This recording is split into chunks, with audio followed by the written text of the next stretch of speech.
Hello students, अभी तक हमने 13.4 कंप्लीट कर लिया था। आज हम 13.5 का क्वेश्चंस देखेंगे। ठीक है, पहला क्वेश्चन देखते हैं क्या है। A copper wire 3 mm in diameter is wound about a cylinder whose length is 12 centimeter and diameter is 10 centimeter, so as to cover the curved surface of the cylinder. Find the length and mass of wire assuming the density of the copper is इतना पर centimetre cube. इसमें हमें length निकालना है और मास निकालना है। मास, तो मास इज इक्वल टू क्या होता है, mass is equal to volume into density. ये रहा डेंसिटी इसका, और वॉल्यूम हमें निकालना पड़ेगा, इसका मतलब है। और देखिए अब क्वेश्चन क्या कह रहे हैं। क्वेश्चन कह रहे हैं कि जब हमारे पास एक सिलेंडर होगा, ठीक है, इस सिलेंडर के ऊपर एक कॉपर वायर को लपेटा जा रहा है। ऐसे कॉपर वायर लपेटा जा रहा है इसके कर्व सरफेस एरिया पे। ठीक है, कितनी हाइट तक, 12 सेंटीमीटर की हाइट पर। यानी कि इस सिलेंडर की हाइट हमने कितनी लेनी है, 12 सेंटीमीटर।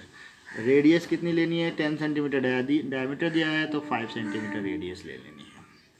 ठीक है, ये सिलेंडर की है। अब बात आती है, हाइट ऑफ सिलेंडर है, रेडियस ऑफ सिलेंडर है। अब बात आती है रेडियस ऑफ कॉपर वायर। अब मैं लिख लूँ इसको, कॉपर वायर का रेडियस अगर कैपिटल आर लिख लूँ तो कॉपर वायर की रेडियस कितनी है, 3 mm है। डायमीटर है 3 mm, तो रेडियस कितनी हो जाएगी, 3 mm/2।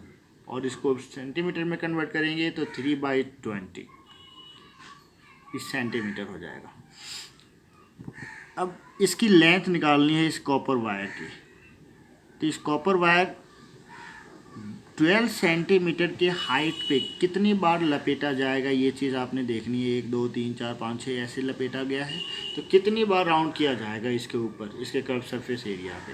तो पहले एक राउंड की लेंथ अगर हम निकाल लें और नंबर ऑफ राउंड निकल जाए तो टोटल लेंथ निकल जाएगा कॉपर वायर का। तो सबसे पहले हम क्या करेंगे, एक राउंड की लेंथ क्या होगी, इसके बेस के सरकमफेरेंस के इक्वल हो जाएगा। इसके बेस का सरकमफेरेंस जो भी होगा, एक राउंड में उतना ही कॉपर वायर लगेगा। तो length of copper wire in one round में कितना आएगा, 2πr। यानी कि 2 इंटू पाई इंटू आर की वैल्यू कितनी है, 5, 10 पाई हो जाएगा। ये एक राउंड का है। अब टोटल नंबर ऑफ राउंड पहले हम निकाल लें। अगर नंबर ऑफ राउंड कितने हो जाएंगे,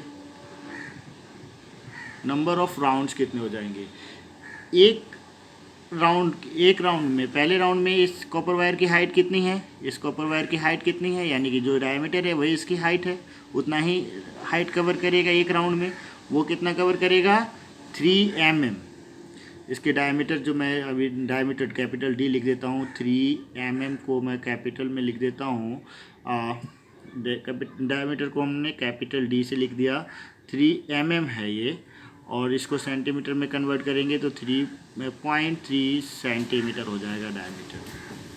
तो नंबर ऑफ राउंड कितना हो जाएगा, 12 सेंटीमीटर की हाइट पे आपको इस डायमीटर से आपको डिवाइड करना है। पॉइंट हटाएंगे, ऊपर 10 चला जाएगा, और ये 3 से ये 4 टाइम्स में कैंसिल हो जाएगा। 40 राउंड्स होंगे टोटल। अब एक राउंड की लेंथ कितनी है, 10 पाई। तो लेंथ ऑफ वायर निकल गया। अब यहाँ से लेंथ ऑफ वायर निकल गया। एक राउंड में कितनी लेंथ चाहिए, 10 पाई। ऐसे कितने राउंड है टोटल, 40। तो 400 पाई, ये है लेंथ ऑफ वायर। अब आप इसको चाहें तो पाई को हटा करके 20/7 कंसिडर करिए, या 3.14 ले लेते हैं, वही बात होगी। अब इसको मल्टीप्लाई कर लेते हैं।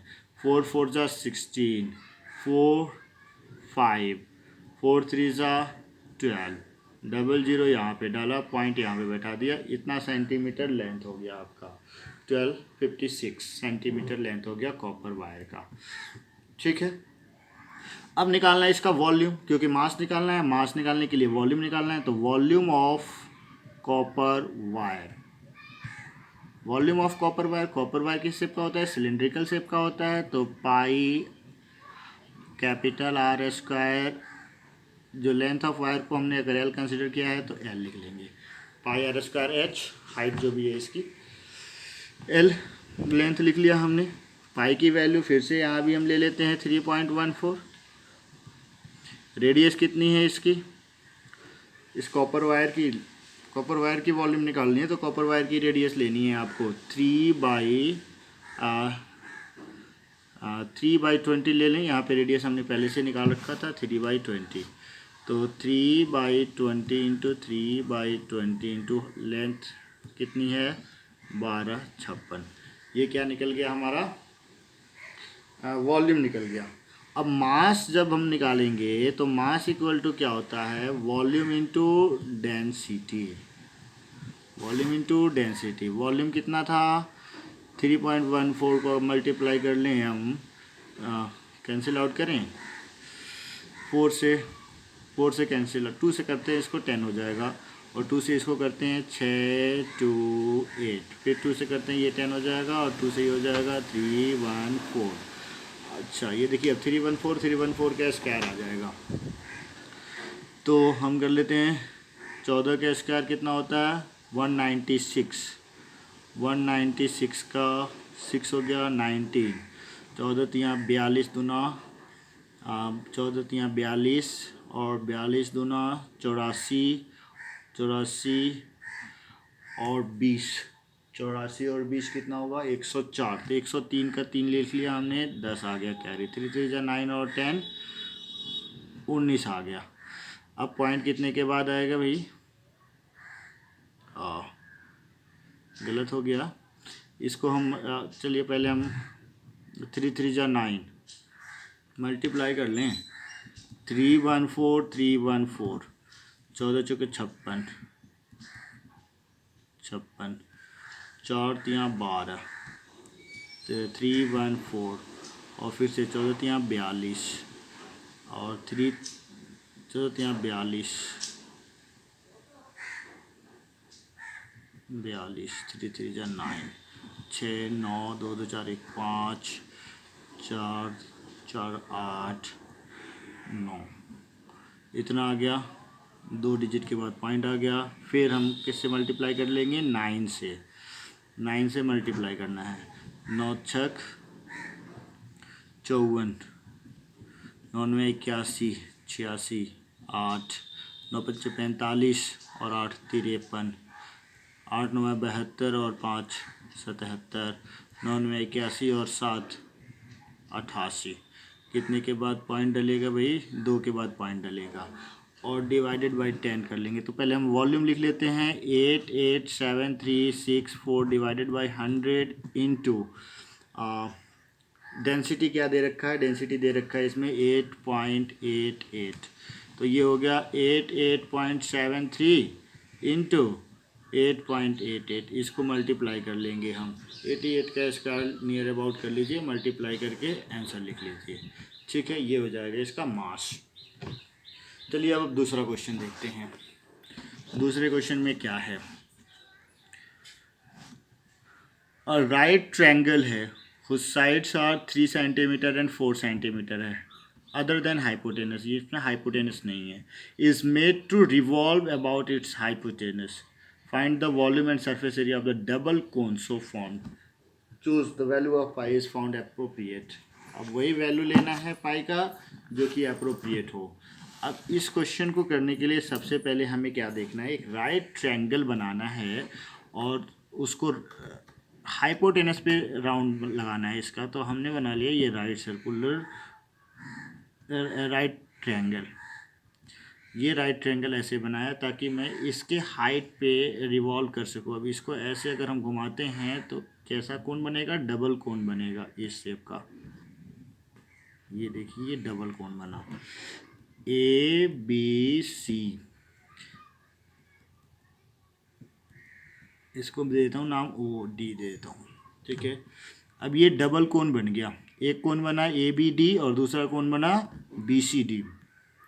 अब इस कोन के लिए आपको क्या क्या गिवन है, 3 सेंटीमीटर और 4 सेंटीमीटर। तो किसी को आप इसको 4 ले लेते हैं और इसको 3 सेंटीमीटर ले लीजिए, दो साइड हो गया। हाइपोटेनस तो आप निकाल ही लेंगे, AC की value. AC is equal to क्या हो जाएगा, AB square plus BC square पे अंडर रूट। तो ये हो जाएगा 16 प्लस 9 25 का 5 दे देगा, 5 सेंटीमीटर हो गया AC की वैल्यू। अब फिर क्या करना है, रिवॉल्व करके हमने तो दो कोन बना लिया, अब इसकी वॉल्यूम निकालनी है। तो इस कोन की वॉल्यूम निकालने के लिए डबल कोन की volume, volume of double cone is equal to volume of ABD, volume of cone लिखते हैं cone ABD plus volume of cone BCD, volume of cone BCD। अब कोन की वॉल्यूम निकालने के लिए सबसे पहले आपको चाहिए क्या, हाइट चाहिए। हाइट इसमें गिवन है, हाइट तो गिवन है AC। अब इसकी हाइट क्या है, इसकी हाइट क्या है ये नहीं पता, तो चलिए हम AC कंप्लीट अगर आ जाएगा, इसको हम H1 कर लेते हैं, इसको हम H2 कर लेते हैं, ठीक है। रेडियस दोनों का बेस सेम है तो दोनों के लिए रेडियस ये हो जाएगा। अब रेडियस कैसे निकलेगा, इसके लिए हम एक काम करते हैं, हम ABC ट्रायंगल जो राइट एंगल है इसका एरिया लेते हैं। Area of triangle ABC half into base, base 3 और 4, बेस इंटू हाइट 3 इंटू 4 कर लेते हैं, बेस इंटू हाइट हो गया।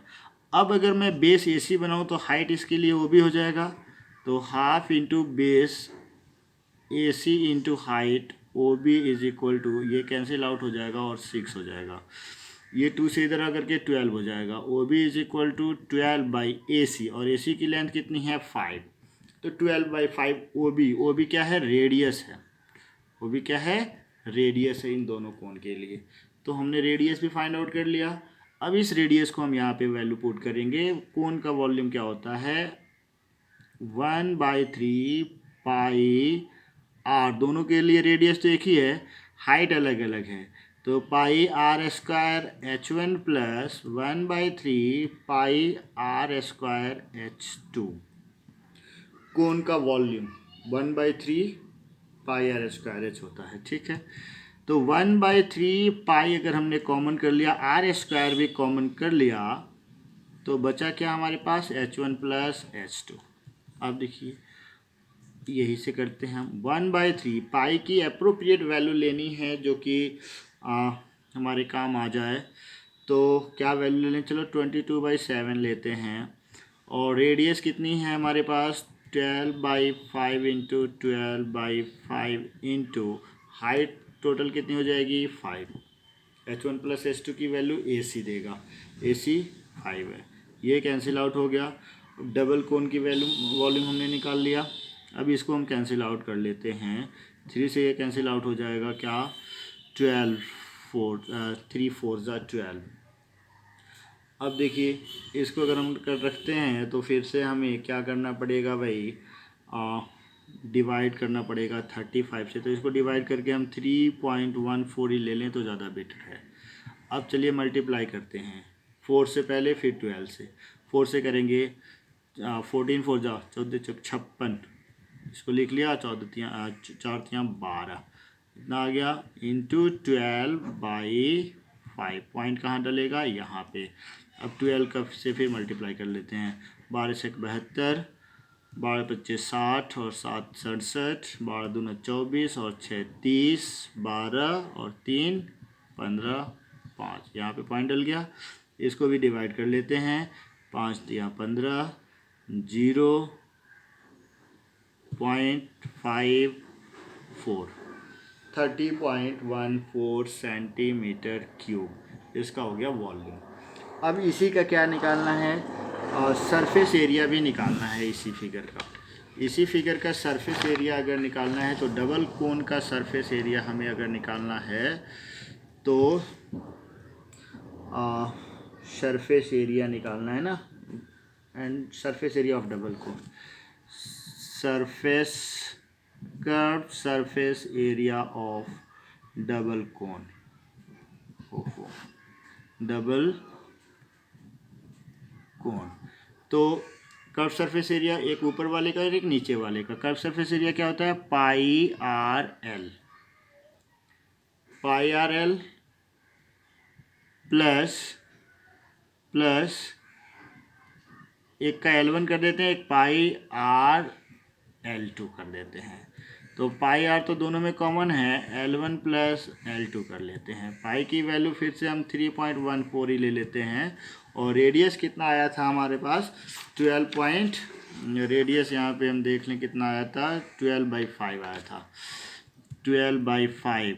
अब इस फिगर में हम एक बार देखते हैं कि जो हमारे पास स्लैंट हाइट होगा इस दोनों के लिए, इसके लिए स्लैंट हाइट क्या है? 4 है, और इसके लिए स्लैंट हाइट क्या है? 3 है। तो अप्रोप्रिएट यहाँ पाई की वैल्यू लेने के लिए अब देखिए हमें क्या लेना पड़ेगा, ये ना लेकर के अब यहाँ पे हम अगर पाई की वैल्यू 22/7 ले लें तो देखिए ज़्यादा काम आ जाएगा। यहाँ पे लिख लेते हैं 22/7 इंटू 12/5 इंटू L1 की वैल्यू 4 प्लस L2 की वैल्यू 3, 7 हो जाएगा और कैंसिल आउट हो जाएगा। 7 से कैंसिल आउट हो गया, 12 दूना 24, 12 दूना 24 और 2 26, डिवाइडेड बाई 5, 5 5 जा 1 4 5 2 जा 4 0 5 8 जा, इतना सेंटीमीटर स्क्वायर हो जाएगा एरिया। ठीक है, अब देखिए नेक्स्ट क्वेश्चन पे चलते हैं। क्वेश्चन नंबर 3, क्वेश्चन नंबर 3 क्या कह रहा है? अ सिस्टर्न इंटरनली मेजरिंग 150 120 110 हैज़ इतना centimetre cube of water in it. एक सिस्टर्न है जो इस मेजरमेंट का है, उसके अंदर इतना सेंटीमीटर क्यूब वाटर पहले से भरा हुआ है। Porous bricks are placed in water. अब ये पोरस ब्रिक्स किसी टाइप का ब्रिक्स है जो कि उस वाटर के अंदर रखा जा रहा है। In cistern is full to the brim, इतना ब्रिक्स उसके अंदर रखा जा रहा है ताकि वाटर उसके ऊपर तक आ जाए। Each bricks observe 1/17 of its own volume of water. एक ब्रिक की जो वॉल्यूम होगी उस वॉल्यूम का 1/17 तो वो वाटर को ऑब्जॉर्ब भी कर लेगा। How many bricks can be put in without overflowing the water, each bricks being, ये ब्रिक्स की मेजरमेंट है। तो सबसे पहले हम सिस्टर्न का मेजर वॉल्यूम निकाल लेते हैं। चलिए क्वेश्चन नंबर 3 देखते हैं। Volume of cistern, volume of cistern measurement क्या है? 150 इंटू 120 इंटू 110। इसको मल्टीप्लाई कर लेते हैं, 15 दूना 30, 15 गुना 12, 150, 30 180, 180, डबल जीरो हमने यहाँ पे डाल दिया। ठीक है, इंटू 110, 11 से मल्टीप्लाई करेंगे, 11 वाट, 11 कम 11 और 8 19, 3 0 4 0, इतना सेंटीमीटर क्यूब क्या है? वॉल्यूम है सिस्टर्न की। अब वॉल्यूम कितना कितना वाटर है उसके अंदर? वाटर इन सिस्टर्न कितना है? 129600 सेंटीमीटर क्यूब पहले से वाटर है। अब कितना वाटर फिल करना है? Water to be fill in cistern, ये कितना फिल करना है हमें?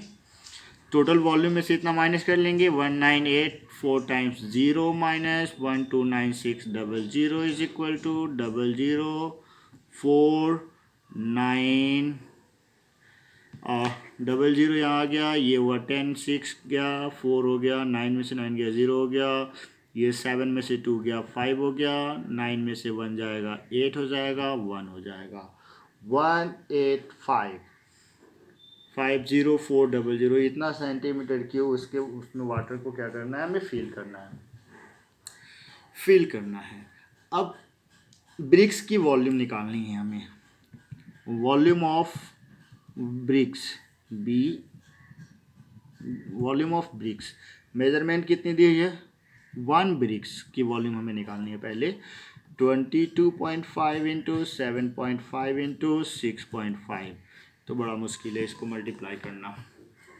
चलो फिर भी करते हैं, छोटा कर लेते हैं थोड़ा सा हम, कैंसिल आउट करके बाद में फिर कैंसिल करेंगे।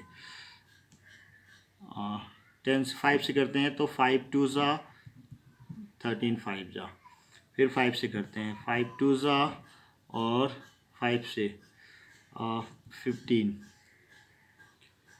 इसको और छोटा कर लें 5 2 ज़ा 5 से, ये 3 टाइम्स में कैंसिल हो गया।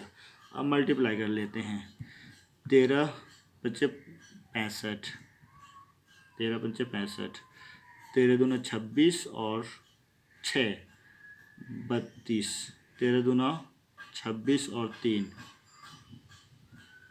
29 इंटू 3 डिवाइडेड बाई 8। फिर से मल्टीप्लाई कर लेते हैं, 25 3 75, 9 3 27, 6 2 8 डिवाइडेड बाई 8, 1 0, 8 9 72, 5 55 हो गया, 8 6 48, 7 0, 8 8 64, 6 0, 8 7 56, 8 7, इतना आ गया आपका क्या, 4 8 5 40, इतना सेंटीमीटर क्यूब वॉल्यूम हो गया एक ईंट का। ठीक है, एक ईंट की वॉल्यूम है ये। अब आपके पास मान लेते हैं कि कितने नंबर ऑफ ब्रिक्स उसके अंदर डालने पड़ेंगे, n number of bricks. Let number of bricks is equal to n। अब अगर n नंबर ऑफ ब्रिक्स है तो टोटल वॉल्यूम कितना होगा, वॉल्यूम ऑफ n ब्रिक्स कितना हो जाएगा, 1096.875 n, इतना हो जाएगा वॉल्यूम। अब इस वॉल्यूम का जितना ईट होगा उसका 1/17 वाटर तो फिर से ऑब्जर्व कर लिया जाएगा। तो आपको करना क्या है, according to question total volume कितनी फिल करनी है, 1850400, ये वॉल्यूम आपको फिल करनी है। इसके साथ साथ जितने वाटर फिर से ब्रिक्स द्वारा ऑब्जर्व किया जाएगा वो वॉल्यूम भी खाली हो जाएगा, वो वॉल्यूम भी ब्रिक्स से ही फिल करनी है। तो जो वॉल्यूम खाली होगा वो कितना हो जाएगा, 1096.875 n डिवाइडेड बाई 17, इतना वॉल्यूम वाटर तो ऑब्जर्व हो गया ईट से। कितने ईट से, 1096.875 n, इतने और इतने ब्रिक्स से आप वाटर को, इतना ब्रिक्स अगर आप अंदर डालते हैं तो इतना वाटर ऑब्जर्व हो जाता है, और प्लस इतना पहले से फिल करना है तो इतना वाटर ऑब्जर्व हो गया तो इसमें से और घट गया ना, तो इतनी वॉल्यूम तो और खाली हो गई। ये भी फिट करना है किससे, नंबर ऑफ ब्रिक्स से, तो नंबर ऑफ ब्रिक्स यहाँ से बढ़ा दिया जाएगा। ये हो गया आपका इक्वेशन। तो 1850400 ये वाली वैल्यू उधर जा कर के अगर हम माइनस करते हैं तो क्या हो जाएगा, 1096.875 n minus 1096.875 n divided by 17। यहाँ से अगर हम कॉमन कर ले 1096.875 कॉमन कर लिए तो ये हो जाएगा 17n माइनस n, डायरेक्ट में कर लूँ 16n बाई 17।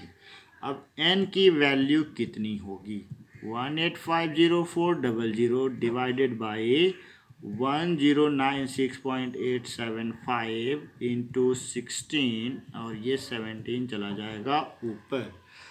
अब देखिए, अब इसको कैंसिल आउट करके आप नंबर ऑफ ब्रिक्स निकाल सकते हैं। अगर कैंसिल नहीं होता है तो अप्रॉक्सीमेट वैल्यू दे देगा आपको। ठीक है।